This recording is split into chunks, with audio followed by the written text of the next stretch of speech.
കൃഷ്ണയുടെ രണ്ട് ചോദ്യങ്ങൾ പ്രത്യേകിച്ച് സോഷ്യൽ ഇഷ്യൂസുമായി ബന്ധപ്പെട്ടാണ്. ഒരു കർഷകൻ എന്ന രീതിയിൽ താങ്കൾ ഇപ്പോഴും താങ്കളുടെ ജീവിതം മുന്നോട്ട് കൊണ്ടുപോകുന്നുണ്ട്. അതിനിടയിൽ രണ്ട് കാര്യങ്ങൾ സംഭവിക്കുന്നു. ഒന്ന്, താങ്കളുടെ നിലപാട് പ്രത്യേകിച്ച് സർക്കാരിനെതിരെ സംസാരിച്ചത് ഉൾപ്പെടെ താങ്കൾ ഒരു സംഘിപ്പട്ടം ചാർത്തുന്ന രീതിയിലേക്ക് മാറിയിട്ടുണ്ട്. താങ്കൾ തന്നെ പറഞ്ഞ കാര്യമാണ്, അങ്ങനെ ഒരു തോന്നൽ ആളുകൾക്കിടയിലുണ്ട്. അതിലൊരു ക്ലാരിഫിക്കേഷനും. രണ്ട്, ഈ തുറന്നു പറയൽ സിനിമയെ ബാധിക്കുന്നുണ്ടോ എന്നുള്ളതാണ്. തീർച്ചയായിട്ടും തുറന്നു പറയുന്നത് ആർക്കും ഇഷ്ടപ്പെടത്തില്ല. ഈ ശുദ്ധ മനസ്സെന്ന് ഞാൻ പറയത്തില്ല, ഒരു മനസാക്ഷിയുള്ള ആരും തുറന്നു പറയുന്നവരാണ്. പിന്നെ കള്ളത്തരം കാണിക്കുന്നവരാണ് കള്ളത്തരം മൂടി വെച്ച് മുന്നോട്ട് പോകുന്നത്. എന്നെ സംബന്ധിച്ചുള്ള എനിക്ക് കള്ളത്തരമൊന്നും കാണിക്കേണ്ട കാര്യമില്ല. ചെറുപ്പം മുതലേ ഞാൻ ഒരു തുറന്ന പുസ്തകമാണ്. അപ്പം അതുകൊണ്ട് കർഷകരുടെ കാര്യം എന്ന് പറഞ്ഞാൽ എനിക്കതിൽ നിന്ന് ഒരു മോണിറ്ററി ബെനിഫിറ്റും കിട്ടുന്ന ഒരു കാര്യമല്ല. പാവം പിടിച്ച ഇപ്പോഴും ഈ സമയത്ത് ഈ മഴ പെയ്ത് പ്രളയമായിരിക്കുന്ന ഈ സമയത്ത് പോലും ആൾക്കാരെ വിളിച്ചുകൊണ്ടിരിക്കുകയാണ്. അവരുടെ ബുദ്ധിമുട്ടുകളും പല പാടശേഖരങ്ങളിലും മട വീഴുന്നതുമായിട്ട് ബന്ധപ്പെട്ടും ഒക്കെ. അപ്പം ഞാൻ അവർക്ക് വേണ്ടി നിൽക്കുന്നത് ഒരു വളരെ ഡൗൺ ബർത്തായിട്ട് നമുക്ക് അന്നം തരുന്ന ഒരു വിഭാഗത്തോടൊപ്പം നിൽക്കുന്ന ഒരു വ്യക്തി എന്നുള്ള രീതിയിൽ ഞാൻ അഭിമാനത്തോടെയാണ്. ഞാനിത് കള്ളത്തരമൊന്നും സർക്കാരിനോടല്ലാതെ നമുക്ക് വേറെ, ഇപ്പം കഴിഞ്ഞ പ്രാവശ്യം LDF ഗവൺമെന്റ് ആയിരുന്നു, ഇപ്പം UDF ഗവൺമെന്റ്. നമ്മൾ ഗവൺമെന്റ് ഏതാണെന്നല്ല, സർക്കാരിനോടല്ലേ പറയാൻ പറ്റും, അല്ലാതെ പ്രതിപക്ഷത്തോട് പറഞ്ഞിട്ട് കാര്യമില്ലോ. നമ്മൾ ഭരിക്കുന്നവരോടാ പറയാൻ പറ്റുന്നത്. അല്ല, സ്വാഭാവികമായിട്ട് ആ സമയത്ത് താങ്കൾ പറയുമ്പോൾ LDF സംസാരിക്കുക, താങ്കൾക്ക് ഒരു BJP പട്ടം കിട്ടുക, ഇത് രണ്ടുമാണ് സംഭവിച്ചത്. അതെ അതെ അതെ, അതൊക്കെ അല്ല, എന്റെ ഒരു ബാക്ക്ഡ്രോപ്പിൽ അതൊക്കെ ഉണ്ടാവാം, അങ്ങനെയൊക്കെ ഉണ്ടാവാം. പക്ഷെ ഞാനൊരിക്കലും എന്റെ കാർഷികമോ അല്ലെ സിനിമാ മേഖലയിലോ ഞാനൊരിക്കലും ഒരു രാഷ്ട്രീയം കലർത്തിയിട്ടില്ല ഇന്ന് വരെ. ഞാൻ സംഘടനാപരമായിട്ടായാലും അമ്മ എന്ന് പറയുന്ന സംഘടനയുള്ള ഒരു വ്യക്തിയാണ്. ഞാൻ ആ തുടക്കം മുതലേ ഉള്ള ആളാണ്. ഞാൻ അതിനകത്തൊന്നും ഒരു പൊളിറ്റിക്സ് കൊണ്ടുവരാനോ ഒന്നും ചെയ്യാൻ ശ്രമിച്ചിട്ടില്ല. കാരണം നല്ലത് എന്തിൽ ഉണ്ടോ അതിനുവേണ്ടി മാത്രമേ ഞാൻ ശ്രമിച്ചിട്ടുള്ളൂ.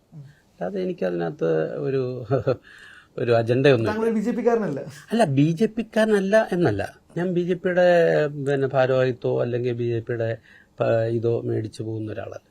ഞാൻ അവരെയും തെറ്റ് കാണിച്ചാൽ തെറ്റ് ഞാൻ പറയാറുണ്ട്. അല്ലാതെ എനിക്ക്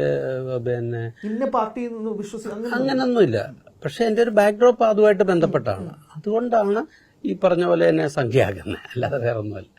അതൊന്നും ഒരു എന്താ പറയാ, ജീവിതത്തിൽ സിനിമാ മേഖലയിൽ അല്ലെങ്കിൽ സിനിമയിൽ എനിക്കത് ദോഷം ചെയ്തിട്ടുണ്ടോന്ന് വെച്ചാൽ കുറച്ച് ദോഷം ചെയ്തിട്ടുണ്ട്.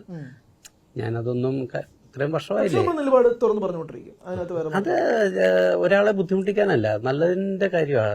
ഇന്ന് പറയുന്നത് നാളത്തേക്ക്. ഇപ്പം ഞാനൊരു 12 വർഷം മുമ്പ് ലഹരിക്ക് വേണ്ടി വളരെയധികം വലിയൊരു ക്യാമ്പയിനിങ് നടത്തിയ ഒരു വ്യക്തിയാണ്. 12 വർഷം ഇപ്പോഴല്ലേ ശരിക്കും പറഞ്ഞാൽ ഈ 12 വർഷത്തിന് ശേഷമല്ലേ ഇപ്പം സർക്കാരും എല്ലാവരും അതിനുവേണ്ടി ഇറങ്ങുന്നത്, തൂഫാൻ എന്നും പറഞ്ഞു അല്ലേ. ഞാൻ വലിയ ഒരു ചിന്തകനായിട്ടൊന്നുമല്ല, സംഭവിക്കുന്നതാണ്. ഇപ്പൊ 12 വർഷം മുമ്പ് നമുക്കത് ചിന്തിച്ച് ഞാൻ കുട്ടികളെ കൊണ്ട് ചിത്രങ്ങൾ വരപ്പിച്ച് പല പല പബ്ലിക് പ്ലേസുകളിലും അതൊക്കെ ചെയ്ത് ലഹരിക്കെതിരെ എന്നുള്ള രീതിയിൽ ക്യാമ്പയിൻ നടത്തിയിട്ടുള്ള ആളാണ്. അപ്പം ഞാൻ അന്ന് ചെയ്തത് ഇന്നിപ്പോൾ ചെയ്യുന്നു, അത് വലിയൊരു കാര്യമാകുന്നു. ഇന്ന് നമ്മുടെ സമൂഹത്തിൽ ഏറ്റവും കൂടുതൽ യുവതലമുറയെ ഏറ്റവും കൂടുതൽ ബാധിക്കുന്ന ഒരു കാര്യത്തിന് വേണ്ടി ഇന്ന് സർക്കാർ ഉൾപ്പെടെ നേതൃത്വം കൊടുക്കുമ്പോൾ അതിന്റെ ഒരു ചെറിയ പങ്ക് ഒരു 12 വർഷം മുമ്പ് തുടങ്ങാൻ സാധിച്ച ഒരു വ്യക്തിയാണ് ഞാൻ. അപ്പൊ അത് നമ്മൾ ചെയ്ത വലിയ കാര്യമെന്ന് ഞാൻ അഭിമാനത്തോടെ പറയല്ല, പക്ഷെ എന്റെ മനസാക്ഷിയിൽ എനിക്കൊരു വലിയ അഭിമാനമുണ്ട്. ഞാൻ ആ ചെയ്ത എന്റെ ഡൗൺ ബർത്ത് എന്റെ കുഞ്ഞുങ്ങളോട് അല്ലെങ്കിൽ പുതിയ തലമുറയോട് എനിക്ക് വലിയ ഒരു കമ്മിറ്റ്മെന്റ് ഉണ്ട്. ആ കമ്മിറ്റ്മെന്റ് എനിക്ക് ചെയ്യാൻ സാധിച്ചു എന്നുള്ളതാണ് എന്റെ ഏറ്റവും വലിയ കാര്യം. എങ്ങനെ കാണുന്നത് തൂഫാൻ പദ്ധതി? ലേറ്റ് ആയി പോയി, വൈകി എന്നുള്ളത്? അല്ല, വൈകി എന്ന് പറയാൻ ഇനിയിപ്പോ വൈകി എന്ന് പറഞ്ഞിട്ട് കാര്യമുണ്ടോ? ഒരിക്കലും ഇല്ല. അപ്പം എല്ലാം നല്ലതിനാവട്ടെ. ഇനിയെങ്കിലും നമ്മുടെ കുഞ്ഞുങ്ങളെ നമുക്ക് തിരിച്ചു പിടിക്കണം. നമ്മുടെ വരും തലമുറ, മാതാപിതാക്കള് മക്കളെ കണ്ടാണ് ജീവിക്കുന്നത്. അവർ നാളെ വളർന്ന് അവർ നമ്മളെ സംരക്ഷിക്കുമെന്നും പറഞ്ഞാൽ നിൽക്കുന്നത്.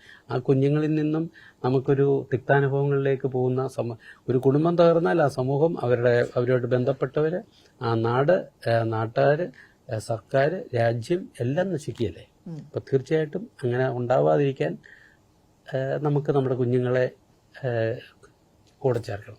ഒരു ക്ലാരിഫിക്കേഷൻ കൂടി, ഈ ഒരു അതിക്രമ കേസ് ഒരു 6 മാസം മുമ്പ് താങ്കളുടെ പേരിൽ വന്നിരുന്നു, മാധ്യമങ്ങൾ ഉൾപ്പെടെ വാർത്ത. പക്ഷെ അതിന് പിന്നീട് ഒരു അപ്ഡേറ്റും പിന്നീടൊന്നും കണ്ടില്ല.